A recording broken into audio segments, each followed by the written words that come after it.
BNP সরকার মাত্র 2 মাসেই তারা ধরা পড়ে গেছে। তারা সিন্ডিকেটের হাতে তারা বিক্রি হয়ে গেছে, অর্থাৎ সিন্ডিকেট তাদেরকে পরাজিত করেছে। বিএনপি সরকার মাত্র 2 মাসে এসেই তারা একের পর এক ব্যর্থতায় পর্যবসিত হচ্ছে। তারা এই গ্যাস সিন্ডিকেটের কাছে তারা হেরে গিয়ে গ্যাসের দাম প্রতি সিলিন্ডারে 341 টাকা করে বাড়িয়ে দিয়েছে, যেখানে সাধারণ পাবলিক এখন গ্যাস কিনতে গেলে প্রতি সিলিন্ডারে 500 টাকা বেশি দিয়ে কিনতে হয়। অন্যদিকে এই তেল সংকট বাংলাদেশে একটা ভয়াবহ অবস্থা তৈরি করেছে। বাংলাদেশে এই সিন্ডিকেট, যারা তেল সিন্ডিকেটের সাথে জড়িত, বিএনপি সরকারকে নাজেহাল করে ফেলেছে।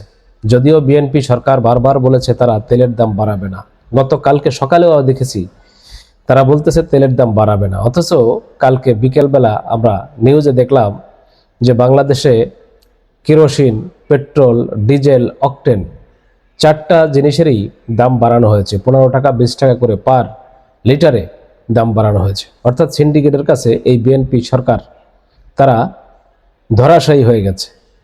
একের পর এক বাংলাদেশে বিএনপি সরকার ক্ষমতায় আসার পরে তাদের পতন শুরু হয়ে গেছে। তারা গ্যাস সিন্ডিকেটের কাছে ধরা, তারা বিদ্যুতের কাছে এখন ধরা, তারা এই তেলের কাছে ধরা। বাংলাদেশের প্রত্যেকটি দ্রব্য মূল্যের ঊর্ধ্বগতি বাংলাদেশে এখন শুরু হয়ে গেছে। কারণ তেলের দাম, বিদ্যুতের দাম, গ্যাসের দাম যদি বৃদ্ধি পায়, পাশাপাশি বাংলাদেশে প্রত্যেকটি পণ্যের দাম এখন বাড়বে। বাংলাদেশের সাধারণ জনগণ বিগত 17 বছরে আওয়ামী লীগের সময় এই দ্রব্যমূল্যের ঊর্ধ্বগতি ছিল শেখ হাসিনার পতনের অন্যতম আরেকটি কারণ। বিএনপি সরকার বিগত 2 মাসে তারা বাংলাদেশে যেভাবে দলীয়করণ, আত্মীয়করণ করেছে, তারা যেভাবে ক্ষমতায় এসে নিজেদের মতো করে সেই আওয়ামী স্বৈরাচারী কায়দায় নিজেদের মতো করে এই রাষ্ট্রটাকে সাজাতে চেয়েছে, কিন্তু সেইখানে তারা আস্তে আস্তে ব্যর্থ হইতেছে। প্রত্যেকটা পদক্ষেপই তাদের বাংলাদেশে আমরা মনে করি যে ব্যর্থ হইতেছে। তারা নিজেদের উপস্থাপন করতে গিয়ে, নিজেদের রাষ্ট্র পরিচালনা করতে গিয়ে তারা আওয়ামী লীগকেও হার মানিয়েছে। বাংলাদেশে আওয়ামী লীগ বিগত 17 বছর ক্ষমতায় থেকে তাদের দলীয়করণ, আত্মীয়করণ করলেও বিএনপি তাদের কাছে এখন তাদের চাইতেও বিএনপির অবস্থা আরো ভয়াবহ হয়ে গেছে। আমরা দেখেছি মাত্র 2 মাস ক্ষমতায় আসার মাধ্যমে বাংলাদেশে বিএনপি কিভাবে পরিবর্তন ঘটিয়েছে সব জায়গায়। কোন ধরনের? সব দলীয়করণ এবং আত্মীয়করণ। সারা বাংলাদেশে অধিকাংশ বিশ্ববিদ্যালয়গুলো ভিসি, প্রভিসি সব তাদের দলের নেতাকর্মীদের দিয়ে সেখানে বসানো হয়েছে। আমরা দেখেছি সারা বাংলাদেশে 64টি জেলায় অধিকাংশ জেলা পরিষদে প্রশাসক নিয়োগ দিয়েছে তাদের দলের নেতাকর্মী। সারা বাংলাদেশে 12টি সিটি কর্পোরেশনেই এখন তাদের দলীয় নেতাকর্মীরা বসা। এমনকি বাংলাদেশে ক্রিকেট বোর্ড, যেটাকে এখন নাম দেওয়া হয়েছে এই বাবার দোয়া ক্রিকেট বোর্ড, অর্থাৎ সেখানে তাদের মন্ত্রীদের, এমপিদের ছেলেফেলেদের, অর্থাৎ তাদের দলের নেতাকর্মীদেরকে সেখানে বসানো হয়েছে, তাদের ছেলেফেলেদের। সেখানে সালাউদ্দিন সাহেবের ছেলেকে বসানো হয়েছে, মির্জা আব্বাসের ছেলেকে বসানো হয়েছে, সেখানে আমির খসরু মাহমুদের ছেলেকে বসানো হয়েছে, মিজানুর রহমান সিনহার ছেলেকে বসানো হয়েছে। তারপরে আমরা দেখছি ববি হাজ্জাজের স্ত্রী রাসনা ইমামকে সেখানে বসানো হয়েছে। মানে বাংলাদেশে দলীয়করণ বিগত দিনে আওয়ামী লীগ যেভাবে করত, তার চাইতেও ভয়ঙ্কর অবস্থায় বাংলাদেশে বিএনপি তারা শুরু করেছে। বাংলাদেশে জনগণ এই বিগত 2 মাসে যতটা সংকটে পরিণত হইতেছে বা যতটা সংকটে পড়তেছে বিভিন্ন পণ্য নিয়ে, বিশেষ করে তেল, গ্যাস, বিদ্যুৎ নিয়ে এখন সমস্যা। ঘরে ঘরে এখন লোডশেডিং শুরু হয়ে গেছে। অথচ বিগত 1.5 বছরে ডক্টর ইউনূস সরকার যখন অনভিজ্ঞ একটি সরকার আমরা বলি, তিনি যখন ক্ষমতায় ছিল তখনও বাংলাদেশে এই ধরনের ভয়াবহ অবস্থা আমরা দেখি নাই। বাংলাদেশে কোনো একটা পণ্যের এই ধরনের ভয়াবহ সংকট আমরা কখনো দেখি নাই। বাংলাদেশে তেলের সংকটে এখন এক একটি পাম্পে শত শত হাজার গাড়ি সেখানে সিরিয়াল দিয়ে তেল নিচ্ছে। এটা বাংলাদেশের ইতিহাসে একটা নজিরবিহীন ঘটনা, যেটা বাংলাদেশে এই ধরনের দুর্ভিক্ষের কবলে কখনো পড়ে নাই। বাংলাদেশে 1974 সালে আমরা জানি যে শেখ মুজিবের আমলে দুর্ভিক্ষে মানুষ, লক্ষ লক্ষ বাংলাদেশের মানুষ মারা গিয়েছিল। সেই ধরনের একটা ভয়ঙ্কর অবস্থা বাংলাদেশে আবারও সেই দুর্ভিক্ষের কবলে বাংলাদেশ পড়তে যাচ্ছে কি? কারণ বিএনপি নেতাকর্মীরা ইতিমধ্যে বিএনপির এমপি মন্ত্রীরা তারা বলা শুরু করে দিয়েছে যে বাংলাদেশে দ্রব্যমূল্যের ঊর্ধ্বগতি, প্রত্যেকটা দ্রব্যমূল্যের ঊর্ধ্বগতি বাংলাদেশে বাড়তে যাচ্ছে। বাংলাদেশে একটা ভয়াবহ অবস্থা তৈরি হতে যাচ্ছে, বাংলাদেশে একটা ভয়াবহ সংকটের দিকে যাচ্ছে। অথচ বিগত ডক্টর ইউনূসের সময় আমরা দেখি নাই এই ধরনের কোনো ভয়ঙ্কর অবস্থা বাংলাদেশে তৈরি হয়েছে, যেখানে বিগত 17 বছর ধরে শেখ হাসিনার এই দুর্নীতি বাংলাদেশটাকে যেভাবে চেয়ে বসেছিল। আমরা দেখেছি ডক্টর ইউনূস যখন এসে ক্ষমতায় বসেছিল তখন বাংলাদেশে রেমিডেন্স ছিল $14 বিলিয়ন, এবং তিনি যাওয়ার সময় যেখানে রেমিডেন্স রেখে গেছেন $29 বিলিয়ন। অথচ বাংলাদেশে বিএনপি সরকার ক্ষমতায় 2 মাস আসতে পারে নাই, এর আগে তারা বাংলাদেশে 51,000 কোটি টাকা তারা ঋণ নেওয়া হয়ে গেছে।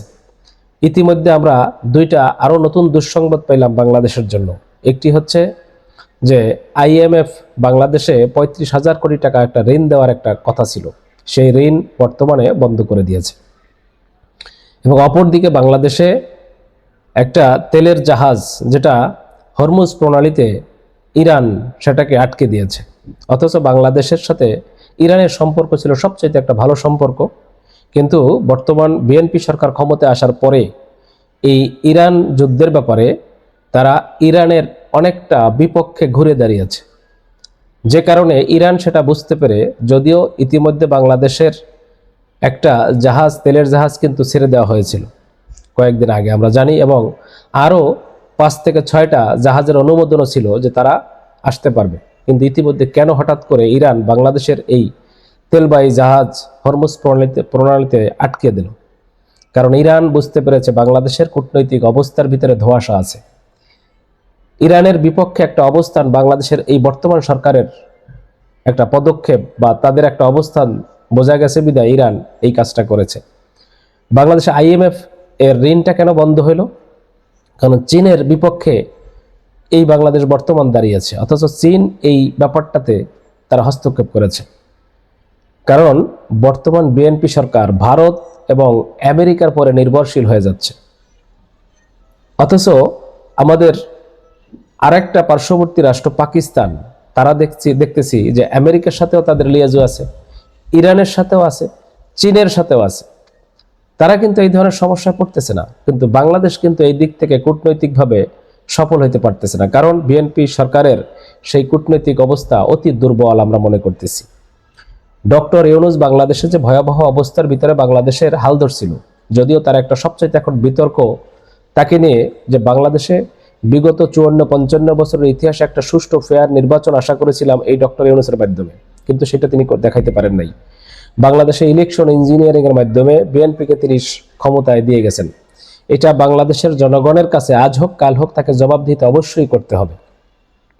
এই দেশের 18 কোটি জনগণের সাথে বিট্রামতালি করা হয়েছে। এই দেশের 18 কোটি জনগণের ভোট নিয়ে সেই আওয়ামী লীগের মতো করে বাংলাদেশে খেলা করা হয়েছে। আমরা মনে করি বাংলাদেশে এই জুলাই সনদ বাস্তবায়ন এবং গণভোটের ব্যাপারে যে বিএনপি যে 180 ডিগ্রি ঘুরে দাঁড়িয়েছে, এখানে ডক্টর ইউনূস এবং তার সরকারের যত উপদেষ্টা আছে তাদেরকে মুখ খোলার দরকার। তারাও এই গণভোট এবং জুলাই সনদ বাস্তবায়নের পক্ষে তাদের কথা বলা দরকার। সেটা যদি তারা না করে এই দেশের জনগণ তাদেরকে হয়তো ক্ষমা করবে না। এই জাতির সাথে, এই 18 কোটি জনগণের সাথে যেভাবে বেইমানি করা হয়েছে ভোট নিয়ে, বিগত দিনে আওয়ামী লীগের সময় এই ধরনের প্রতারণাগুলো আমরা দেখেছি। আবার এই ডক্টর ইউনূসের সময় আমরা ঠিক সেই একই কায়দায় 1/11 মতো আর একটা পাতানো নির্বাচন অর্থাৎ ম্যানেজ নির্বাচন দেখলাম। এটা বাংলাদেশের জনগণ আসলে তাদের কাছ থেকে আশা করে নাই। বিএনপি তারা যেভাবে দলীয়করণ আত্মীয়করণ করা শুরু করেছে, বাংলাদেশের ইতিহাসে কখনো হয়তো এই ধরনের অবস্থা তৈরি হয়নি। বিগত দিনে আওয়ামী লীগ সরকার বাংলাদেশে তারা দলীয়করণ আত্মীয়করণ বিভিন্ন কোঠার নাম করে তাদের সমস্ত জায়গায় 100% জায়গায় আওয়ামী লীগের লোকগুলো বসাইলেও তারা কিছু ইস্যু নিয়ে আসে, তারা কিছু কজ দেখায়, অর্থাৎ সেখানে নির্বাচনের ব্যবস্থা করা হইতো বা তারা কোনো কোঠাকে সামনে নিয়ে আসতো। কিন্তু বাংলাদেশে বিএনপি যেভাবে ক্ষমতা দখল করতেছে, তারা কোনো কোঠাও না, তারা হঠাৎ যেখানে ইচ্ছা সেখানে তাদের লোক বসিয়ে দিচ্ছে ওপেনলি।